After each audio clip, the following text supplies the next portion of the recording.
My name is George. This is the venue in 35th. We are in our 12th year. And we do our open mic here every Monday. It's Hampton Road's longest running uninterrupted open mic, and we're very proud of that. So we're going to keep the same rules that we do on Monday. So for those of you who have been here on Monday, I'm going to need a little bit of your help with acclimating some of the newer people. We're very laid back here. We try not to be too uptight. People hear poetry and they say, oh, it's a bunch of dead white guys, right? No. So let's just make sure that we have some fun. I know that a lot of you are strangers to each other. Hopefully by the end of the day, that will not be the case. Away in the water, oh, wade in the water, children, wade in the water. God's gonna trouble the water. We struggle in a world that doesn't accept us. We struggle to make our marks on jobs where they just suspect us. We struggle within families where kinfolk reject us. We struggle in relationships where they don't connect with us. I wrote one about what it's like to be in love with me. I love it. Yes. This is called But I Will. Falling in love with me means falling in love with forgetting. It means being patient when I type out every destination because directions aren't my strong suit. Odds are I won't learn the way to your house until after several tries once I recognize the colored house trio across the college party garage that follows that double-dipped intersection, finally reaching the speed bump back in Yellow Line Avenue before my last turn onto your street.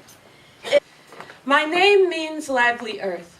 I am the soil emotions are planted in so they can sprout into tall trees. The American ground you tread every day, tapping the rhythm of life on.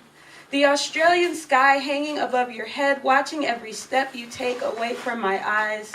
I am the refreshing breeze that cools your sweaty skin after fits of anxiety and running. The summer rain catching you off guard, drenching fresh clothes instead of listening to the forecast. The obnoxious thunder banging when the skies are gray. So I think that deep down, most hammers would much rather be pillows, preferring to rest a head than to strike one.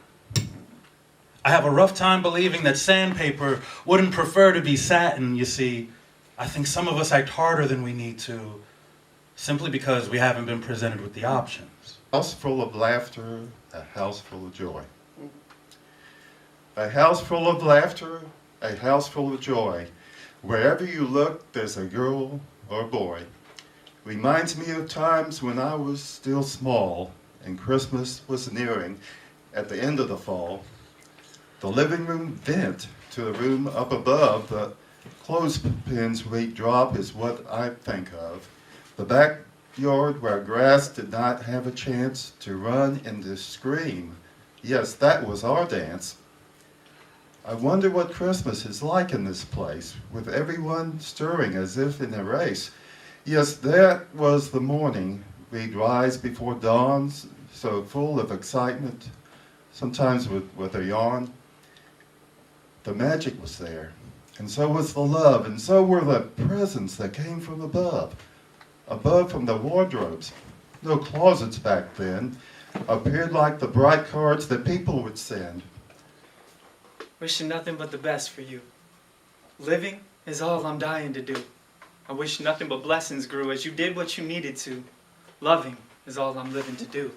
Attaining dreams through tackling goals. No more compartmentalizing roles. Always reviewing my story and thoughts for holes. Namaste to diverse and like-minded souls. Spiritual love electricity, sharing unconditionally. Good for you nutritionally as we move forward transitionally. Inside our DNA lies the proof, because we are black mothers all the way down to our roots. And we go about our days teaching, not preaching. And even to a child we ain't seen before, we are an open window to a closed door. She said, child, you don't have to know me. You see, this is my calling, so you don't owe me. And yes, child, I can feel your pain, so don't you worry now, because it's a big mama thing. Something that was left in me long ago. Something that was there when they created my soul. When I was young, I was oblivious to a lot of things. Like most parents do, they did what they could to shelter me. But being a curious kid, this wouldn't be easy. There are things we're never taught to prepare for, things that we never think will strike us, things like depression, things like how depression can possibly lead to suicide. So I didn't know his depression wrapped him like the clothes he wore, how sweaters were suffocation and t-shirts were triggers, how those polo shirts were pulverized his will to live, and how he stayed high but still jumped to stay low. The signs weren't there. As you are the love of my multiple lives. Today, I woke up with a certain clarity that I don't feel very often. I swear you and I have lived multiple lives together. And I get it, I understand what has happened. Here we are again, this has happened before. He makes the lonely so much less loud. But I feel like crying because I know how this ends. Me, alone, in a crumpled pile on the floor, feeling dizzy and nauseous because he does what I cannot. Detach. Jewish girl can't say prayers from memory, can't read Hebrew. Jewish girl reads English translation, has never read an Aliyah blessing from the Torah. Jewish girl, don't you touch those scrolls. Jewish girl lights Shabbat candles. Jewish girl observes yurtsites. Jewish girl fasts, but Jewish girl not Jewish enough. Jewish girl Rosh Hashanah, parties like it's 5779. I told her, I said, you were my forever and always, but I was just your forever sometimes. The misfortune of others have glued us to social media, shame dealt 140 characters at a time. Hiding behind keyboards, we profess to live our truths while ignoring the convenience of our lives. But this is your entertainment. Your source of joy is somewhere someone else's pain is. Telling people to be free in who they are, but we bind them with mockery. Lips too loose with false praise and forked tongues wagging sloppily. People just want to taste your fears. They'd rather your pain be exposed so we don't notice their tears. Causing us to present a facade, hiding who we are within. So to protect me from you, I think in my skin. Growing up, I never liked words. I always felt they were too limiting. I found that my mental tone couldn't give shape to my perceptions. I was trying to scope my sentiments and couldn't even shape my sentences. Getting caught up in the difference between accidents I caused infidence. Didn't put the proper diffidence in my insolence. What I'm saying is, I was always talking a lot but wasn't really saying much. Everything is cyclical.